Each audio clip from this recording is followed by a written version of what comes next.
सुप्रभात बच्चों, 7th class. आज हम पाठ पढ़ेंगे।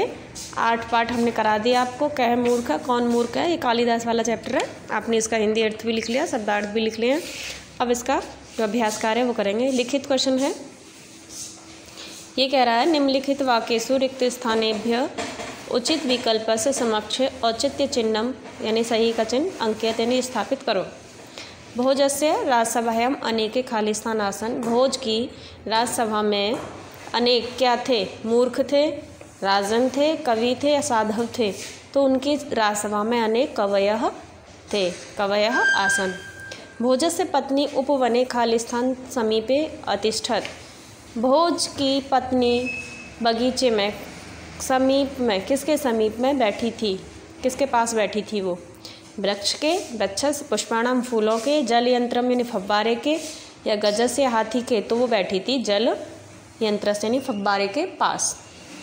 मूर्ख इति संबोधनम श्रुत्वा राजा खालिस्थान अववत। मूर्ख शब्द सुनकर राजा क्या हुए? प्रसन्न हुए, दुखी हुए, लज्जित हुए या विस्मित हुए? लज्जित हुए, लज्जितः अववत। खादन न गच्छामि खालिस्थान जल न जल पे। खाता हुआ नहीं जाता हूँ। फिर गच्छन न जल पे या जिघ्रन न जल पे या हसन वदन जल पे यानी बोलना। हंसते हुए नहीं बोलता, ना तो मैं खाते हुए जाता हूँ और ना हंसते हुए बोलता हूँ। ना है खालिस्थान न सोचयामि। दृष्टम न सोचयामि, मृतम न सोचयामि, अदृष्टम यानी गतम यानी अहंकार भी नहीं करता मैं इसलिए सोचता हूँ। इसमें आ जाएगा गतम। दूसरा क्वेश्चन है, आपको बुक में ही करना है और बुक कॉपी का कोई काम नहीं है। कॉपी में सिर्फ हिंदी अनुवाद शब्दार्थ लिखना है आपको। दूसरा है निम्नलिखित हिंदी शब्दानाम मेलनम तेसाम संस्कृत पदे सहकृतम। तो निम्नलिखित हिंदी शब्द हैं, उनको संस्कृत के साथ आपको मिलान करना है। राजसभा में आ गया राजसभायाम, इसमें सप्तमी विभक्ति है। फव्वारा, फव्वारे को कहते हैं। जल यंत्रम, बातचीत, संभाषणम, वार्ताम भी होता है, संभाषणम भी। मन में, मनसी, रानी, राज्ञी, लज्जितः, लज्जित, लज्जितः। उसके बाद तत्पश्चात चुपचाप, तूष्णीम। ठीक है बेटा, ये करना है आपको अपनी इसी तरह बुक में। या तो आप एरो बना के डाल सकते हैं, नंबरिंग डाल। नंबरिंग ठीक होती है, एरो से कन्फ्यूजन रहती है। ये देखेंगे अब तीसरा क्वेश्चन है निम्नलिखित वाक्यानि शुद्धानि कृत्वा लिखित्यम। निम्नलिखित वाक्यों को शुद्ध करके आपको दोबारा से लिखना है। देखिएगा आप, जहाँ जो गलत वह है मैंने वहाँ अंडरलाइन कर दिया और सही लिख दिया। बाकी का आपको ऐसे का तैसा ही जैसा लिखा है वैसे ही उतारना। जैसे भोजः प्रातः भ्रमणेन उद्यानम अगच्छत। भोज सुबह भ्रमणेन, इसमें तृतीय व्यक्ति का प्रयोग दिखा दिया यहाँ पे, और यहाँ होना के लिए होना चाहिए। के लिए में भ्रमणाय से बाल का है, तो यहाँ पे भ्रमणेन की जगह आ जाएगा भ्रमणाय उद्यानम अगच्छत। कहा है भोजस्य पत्नी स्वसख्याः संभाषणम करोति स्म। भोज की पत्नी अपनी सखी के साथ बातचीत कर रही थी। स्वसख्या यानी बहुवचन का हो जाएगा यहाँ पे, तो ये एक वचन का दिया है, स्वसख्या अपनी सखी के साथ। राजा राज्ञः निक्सा अतिष्ठत। राजा राज्ञ, राजा के पास थोड़ा ना बैठे थे, वो तो रानी के पास गए थे। तो यहाँ पे राज्ञ शब्द अशुद्ध है, यहाँ आ जाएगा राज्ञी। कालिदास राज्ञः पृच्छत। कालिदास ने राजा को पूछा। ठीक है, तो राज्ञ है राजा नाम, राजा नाम आएगा। सम्राज्ञी राजा नाम मूर्ख से अवदत्त। सम्राज्ञी ने राजा को मूर्ख कहा। मूर्ख से नहीं काके के, मूर्ख को नहीं आएगा, इसमें आ जाएगा मूर्ख कहा।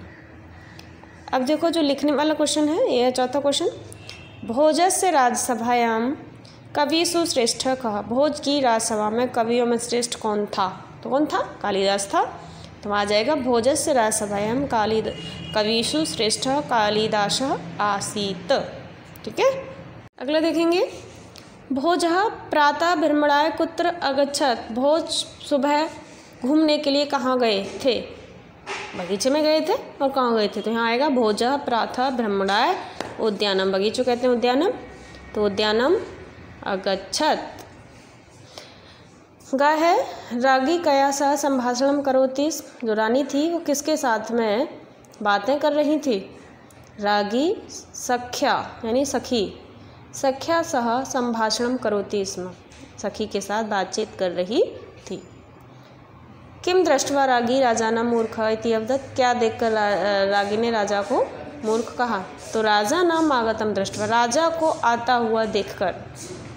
रागीम राजा नाम, रागी ने राजा को मूर्ख इति अवदत्, मूर्ख ऐसा कहा।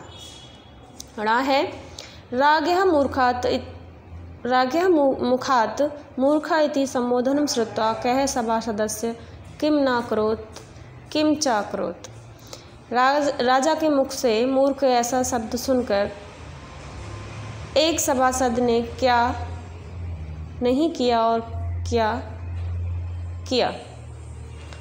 सभा सदस्य किमपि न वदत्, सभा के सदस्य ने कुछ भी नहीं कहा। निजम निजम आसनम अधितिष्ठत्, और वे अपने अपने आसन पर बैठ गए। कुछ भी नहीं किया और अपने अपने आसन पर बैठ गए। कालिदासः द्वाभ्याम कीदृशः न भवति, कालिदास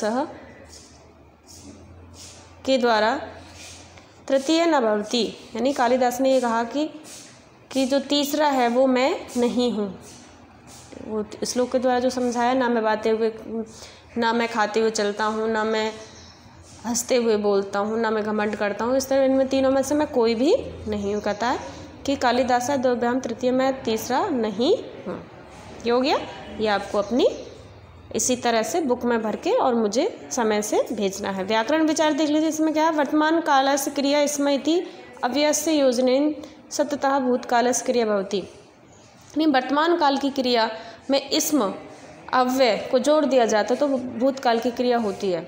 उसमें आपको भूतकाल का धातु रूप याद करने की आवश्यकता नहीं होती। जैसे सह पठती, वह पढ़ता है, सह पढ़ती इस्म, वह पढ़ रहा था, हमने इस्म लगा दे तो भूतकाल का शब्द बन गया। और यहाँ ये बताया है नियम, अधि प्लस स्थायनी बैठना, लट लकारे अधितिष्ठत, लट लकारे अधिस्यात् अधिस्थास्यति भविष्यकाल में, और लंग लकार में हो जाता है अतिष्ठन, बैठा था। अधितिष्ठत का प्रयोग करते समय जिस आसन आदि में बैठने का वर्णन हो उसमें सप्तम विभक्ति का नहीं बल्कि द्वितीय विभक्ति का प्रयोग होता है। यानी ये जो दिया है अधि वाला, इसमें द्वितीय विभक्ति का प्रयोग होता है। जैसे सह आसने अतिष्ठत, ये गलत है, यहाँ सही होगा सह आसनम, द्वितीय विभक्ति में को का प्रयोग होता है सवालकम, इसलिए आसनम अधितिष्ठत। ये पढ़ना है बस और कुछ नहीं करना, बाकी का अपनी कॉपी पर बुक में ही उतार लेना। ठीक है बेटा, धन्यवाद। किसी को दिक्कत हो तो पूछ लेना और काम समय से भेजना। ठीक है।